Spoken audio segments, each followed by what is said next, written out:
Hey everyone, today I wanted to talk to you about planting tomatoes in a hardiness zone of 5A. So that's where I'm at right now, at Dirtpatcheaven. So first I wanted to start off with showing tomatoes that have been planted in the greenhouse. So I feel like that's where most people start their tomatoes, either indoors or in a greenhouse, which you can plant them earlier so you don't have to expose them to frost, and you can extend your harvest if you plant early. So these tomatoes, they were planted a little bit before I got here, and they're just in a cardboard box with rabbit manure, potting soil, and hay. And you can see these are cherry tomatoes. They're starting to fruit. But a little disclaimer, these tomatoes, they weren't watered. Like, this whole greenhouse wasn't watered for probably a couple weeks.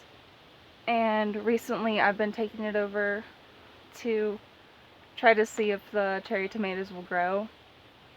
Kaya, one of the girls that lives here, she recently started taking care of a pig, and her chores just got to be too much, and so the chore of greenhouse watering was lifted off of her by her mom, Julie, and Julie came up to me and asked me if I wanted to take care of the greenhouse, and I figured why not, so I'll show it to you real quick. And this is another tomato that's been planted in the greenhouse, and as you can see, it's in a kiddie pool.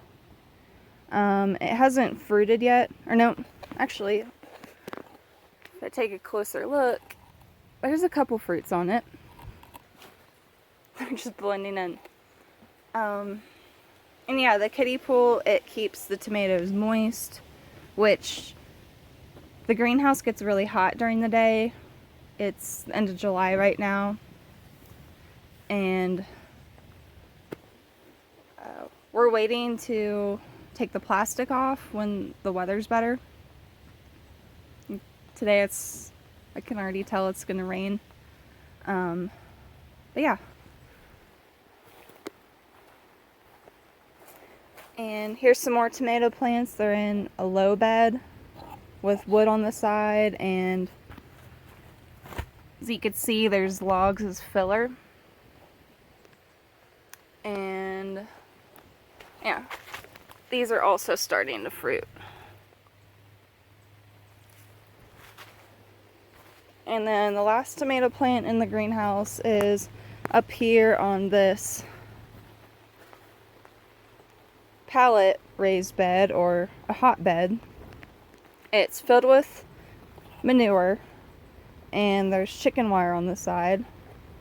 That's why it's so sunken in, and that's why all these plants in this hotbed are in cardboard boxes, just to contain their dirt so it doesn't spill out.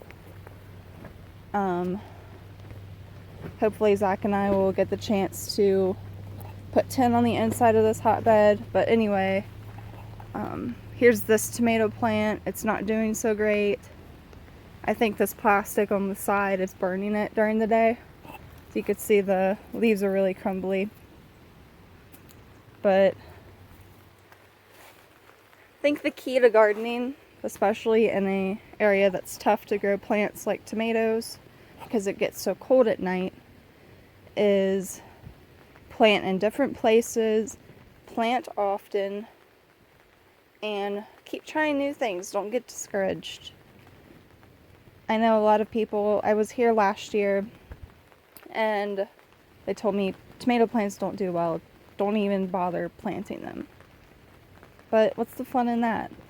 If you can find something that works for you in your area, then great.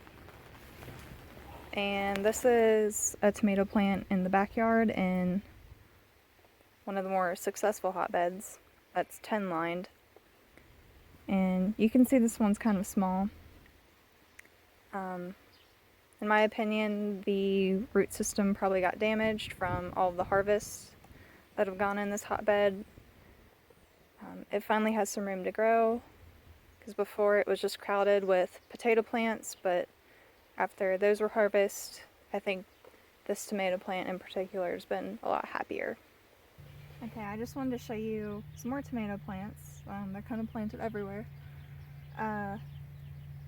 These plants, they're actually some of the oldest, and these are in the more mid-lighter row bed out front in the ground, and they're not doing so great just because they're crowded by beets, and behind them there's a bunch of zucchini plants, and yeah, for some reason they're just not as big.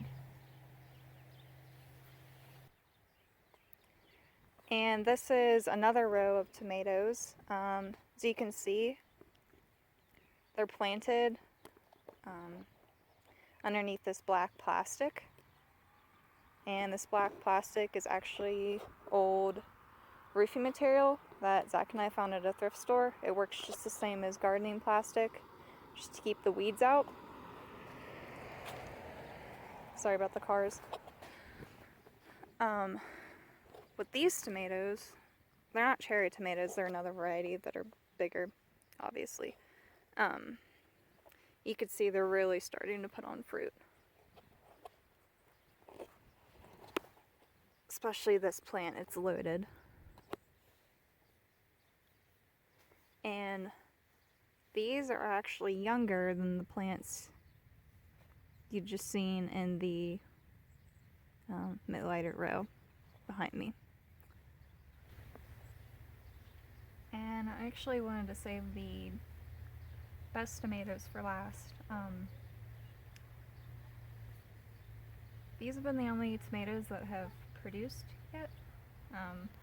Red tomatoes. As you could see, the other ones I showed you had fruit on them. But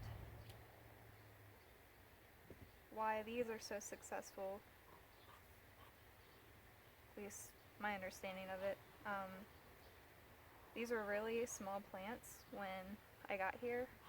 I got here beginning of May, and Julianne had walls of water around them. They were really small plants. They were put out before the last frost date was supposed to be, but the walls of water helped insulate them and protected them from frost. And also, since tomatoes are heavy feeders and they need a lot of nutrients to grow, the spot in the backyard in the ground is really perfect for them, because in the past, you're lucky. In the past, the goats have been back here, so their manure is in the ground. Also, the ducks have been back here, their manure is on the ground.